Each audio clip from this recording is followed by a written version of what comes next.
that there was a big concern about the EMRS schools, the fact that the overall progress of the work in these schools is not at the pace as we would want it to be. So therefore, after discussing with the Tribal Affairs Minister, we are setting up a task force which will be headed by myself as a chairperson, the Chief Minister, and there will be members from, obviously, the Education Minister and the Education Department will be there, and the members from WebCOS, which is one of the implementing agencies, and the MIDC, which is the Manipur Industrial Development Corporation, and officials from the Ministry of Tribal Affairs. And the objective of this task force will be to ensure that all the different issues concerning land and other aspects which are leading to the slowdown of the overall implementation of the scheme will be taken up by this task force. Apart from that, the Tribal Affairs Minister has informed us that the Government of India, the Tribal Affairs Ministry, has decided to take up a large number of tribal villages for overall development purpose in different tribal states of the country. They have identified 836 villages, plus minus 10. I don't remember exactly if it's 836 or 846, but approximately 830 plus villages have been identified in Meghalaya, which will now be taken up in the next 5 years for overall development and gap funding in whatever areas that are required.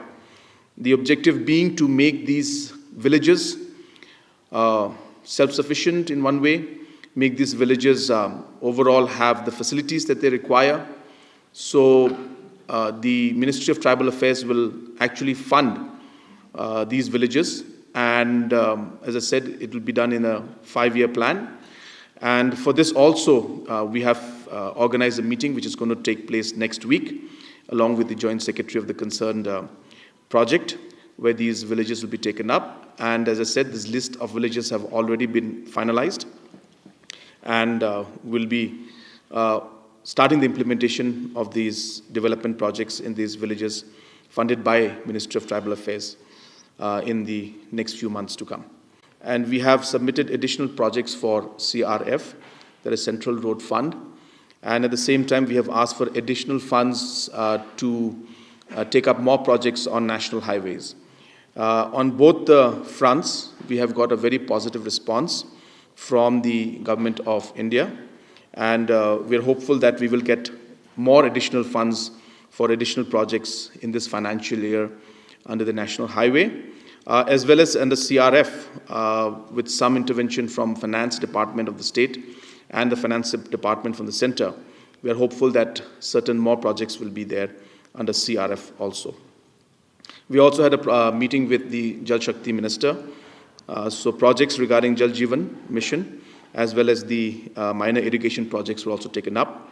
Some old pending dues to the state, amounting to approximately about 70-80 crores, was taken up, and the government has agreed to release those funds immediately to us. And at the same time, we have also asked for additional 70 projects to be taken up under the minor irrigation, and Government of India is positively considering those projects also. In Delhi and NCR, where two people, late Samuel and late Rosie Sangma from Dimapur, died in different circumstances, and so therefore the clarity in this was something that is being sought by the people at large.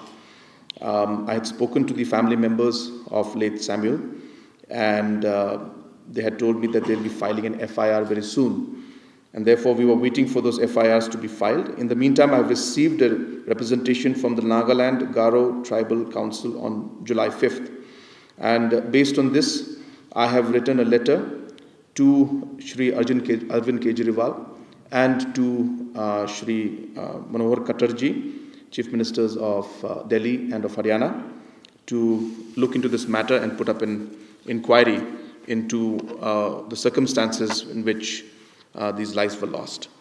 So we're hopeful that we will get some positive response on this issue also.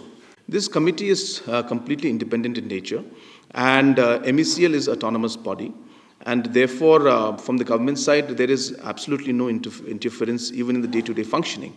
So therefore, MECL functions as an autonomous body, and therefore, there is no need or any question of removing the Power Minister from his portfolio at this point in time. And we're very clear that the independent inquiry has been given a stipulated time to complete it. And it is completely, as I said, mentioned, that it is completely independent in nature. And we are waiting for the report of this committee, and then we'll see how to move things in forward in the future. So we have set up an independent inquiry that is been set up or being headed by an independent and a retired judge. And this kind of demand is completely undermining the independent committee that has been put up. So therefore, this committee should be allowed to function, should be allowed to submit its report.